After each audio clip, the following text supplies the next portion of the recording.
জয় শ্রীকৃষ্ণ। আজকের ভিডিওতে থাকছে গীতার সেরা 10টি উপদেশ। কুরুক্ষেত্রের যুদ্ধে অর্জুনকে গীতার উপদেশ দিয়েছিলেন কৃষ্ণ। সেই উপদেশগুলি আজকের যুগেও প্রাসঙ্গিক এবং উপযোগী। শ্রীমদ্ ভাগবত গীতার কিছু জ্ঞান যদি ব্যক্তি নিজের জীবনে আত্মসাৎ করে নিতে পারে, তাহলে ব্যক্তি সমস্ত কষ্ট থেকে মুক্তির পথ খুঁজে পাবে। এর ফলে অবসাদমুক্ত জীবনযাপন করতে পারবে ওই ব্যক্তি। আজ ভিডিওতে এমন 10টি উপদেশ সম্পর্কে জানানো রইল, যা প্রত্যেক ব্যক্তিকে নিজের জীবনে মেনে চলা উচিত। বর্তমানে বাঁচতে শেখো, এটাই প্রথমে বলবো। অতীত এবং ভবিষ্যতের চিন্তা করা উচিত নয়, কারণ যা হওয়ার তাই হবে। যা হয় ভালোর জন্য হয়, তাই অতীত ও ভবিষ্যতের চিন্তা ছেড়ে বর্তমানে বাঁচতে শেখা উচিত। এর পরের পয়েন্টে বলবো, আত্মভাবে থাকাই মুক্তি। নাম, পদ, প্রতিষ্ঠা, ধর্ম, স্ত্রী বা পুরুষ আমরা নই। এই শরীরও আমাদের নয়। অগ্নি, জল, বায়ু, পৃথিবী, আকাশ এই দিয়ে শরীর নির্মিত। অবশেষে এই পঞ্চভূতেই বিলীন হবে, কিন্তু আত্মা স্থির। আমরা আত্মা। আত্মা কখনো মরে না। আত্মার জন্ম বা মৃত্যু হয় না। তাই আত্মভাবে থাকাই মুক্তি। এরপরে বলবো, সমস্ত কিছুই পরিবর্তনশীল।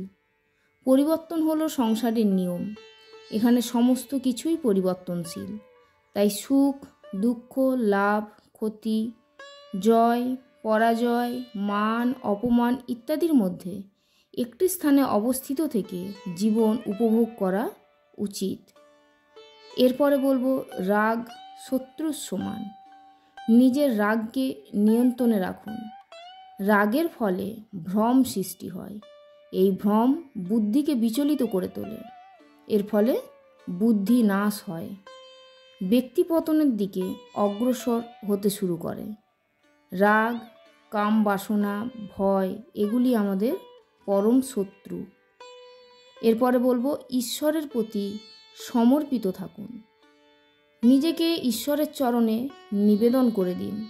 ঈশ্বর আমাদের রক্ষা করবেন এবং আমরা দুঃখ, ভয়, চিন্তা, শোক ও বন্ধন থেকে মুক্ত হতে পারব। এরপরে বলবো, দৃষ্টিকোণ শুদ্ধ রাখুন। নিজের দৃষ্টিকোণ শুদ্ধ রাখতে হবে। জ্ঞান ও কর্মকে একরূপে দেখতে হবে। এর ফলে আমাদের দৃষ্টিকোণে পরিবর্তন আসবে। এরপরে বলবো, মন শান্ত রাখুন। অশান্ত মনকে শান্ত করার জন্য অভ্যেস ও বৈরাগ্যকে নিজের মনে পাকাপোক্ত স্থান দিন। না হলে অনিয়ন্ত্রিত মন আমাদের শত্রুতে পরিণত হবে। এরপরে বলবো, কাজ করার আগে বিচার করুন। আমরা যে কর্মই করি না কেন, তার ফল আমাদেরকেই ভোগ করতে হয়। তাই কর্ম করার আগে বিচার করা উচিত। এরপরে বলবো, নিজের কাজ করুন। অন্য কারো কাজ পূর্ণ করার চেয়ে ভালো নিজের কাজ করা। অপূর্ণ হলেও ব্যক্তিকে নিজের কাজই করা উচিত। এরপরে লাস্ট পয়েন্টে যেটি বলবো, মমত্বকে জীবিত রাখুন। সকলের প্রতি মমতা, সমস্ত কাজে কুশলতা ও দুঃখরূপী সংসার থেকে বিয়োগের নামই যোগ। জয় শ্রীকৃষ্ণ। শেষ হলো গীতার 10টি সেরা উপদেশ। শ্রীকৃষ্ণের কৃপায় সবাই ভালো থাকুন। পরের ভিডিওতে দেখা হচ্ছে। ধন্যবাদ।